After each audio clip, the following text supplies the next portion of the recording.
Ito nga pala guys yung pangalawang araw natin dito sa may Masbate. At dito pa lang natin sisimulan ng ating gala for today's video. At wala rin kaming idea kung saan kami dadalahin ng nag-ampun sa amin dahil first time lang namin dito. At ganito nga ang kaganapan pagsapit ng umaga rito. Pagkatapos namin magkape, sinundan agad ng buko.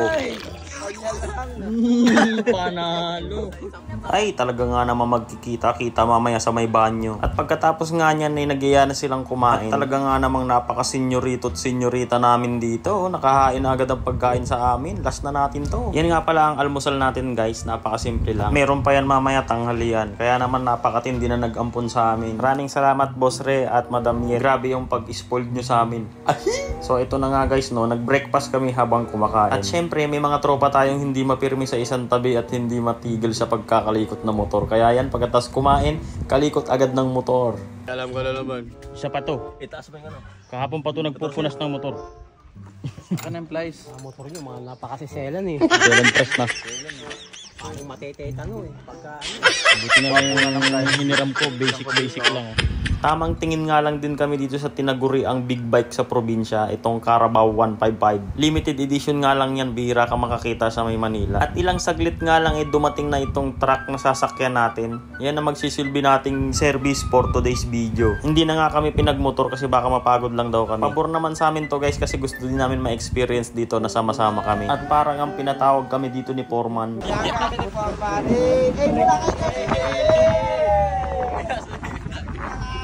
Bahala ka dyan, mag-push ka mag-isa por! Kagat ka mo por!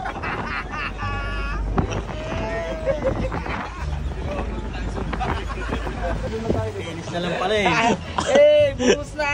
Magar! Baba na gar! Baka magalit si por! Por, bahala ka dyan. Huwag dadagat kami. Merienda namin por! Sprite lang por! Ayan na oh, finish na oh. Sa buhay. Oh, finish na! Kailangan namin mag-iram por! Bahala ka na. Ilaw-ilaw por! Saglit nga lang yung biyahe namin guys, ay narating na namin tong dagat na aming liliguan for today's video. Kaya nagkanya-kanya na kaming baba dito kay Optimum Pride. Babe, si Optimum Pride oh. Dito nga pala yan guys sa may Morok-Borokan. Dito pa rin sa may Uson, Masbate. Guys, ito nga pala ang dagat. Wow! At ang maganda pa dito guys, parang kami lang ang tao dito sa area. Ang ganda ng spot namin. At kaya naman imbis na maligo kagad kami, inagmasdan muna namin yung dagat at nagbanding muna kami ng kaunti. At konting kwentuhan sa mga biyahe at mga naganap nung nakaraang araw. At syempre hindi mawawala ang pa-concert dyan ng aming songiris na si Papa Chavez.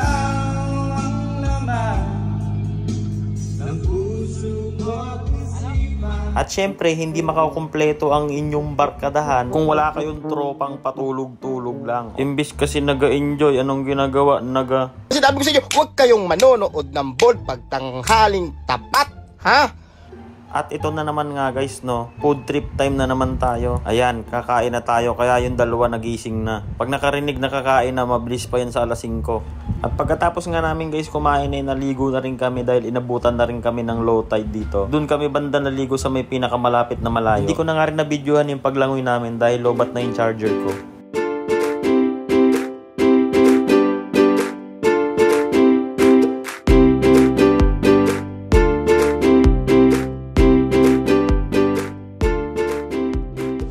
At lumipas na nga ang ilang oras guys, kaya nag-ayos na kami para bumalik na. At kung makikita nyo dito ay talaga nag-low tide na nga. Sumama na nga rin sa amin yung mga berna sa may truck dahil mga basa pa sila. Guys, enjoy!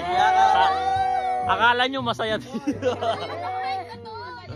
At pagkabalik nga namin guys, sumapit na ang gabi. Dito na kami sa may labas ng aming barracks. Tamang kwentuhan lang ang mga boys dito sa labas. Habang yung mga berna doon sa may mailaw, nagmamarites. So weird. Ganito nga lang yung view namin dito guys sa gabi. Ayan, makikita nyo, napakadilim. Kaya sinindihan na agad nila yung bahay. Ay, yung ano pala, bonfire. Malakas nga dito guys yung bonfire. Pwede ka na magluto ng malaking dinosaur. Pakuluan mo 3 buwan. At after natin dyan guys sa may bonfire, eh, nag-shot muna kami ng kaunti. Pampatulog lang.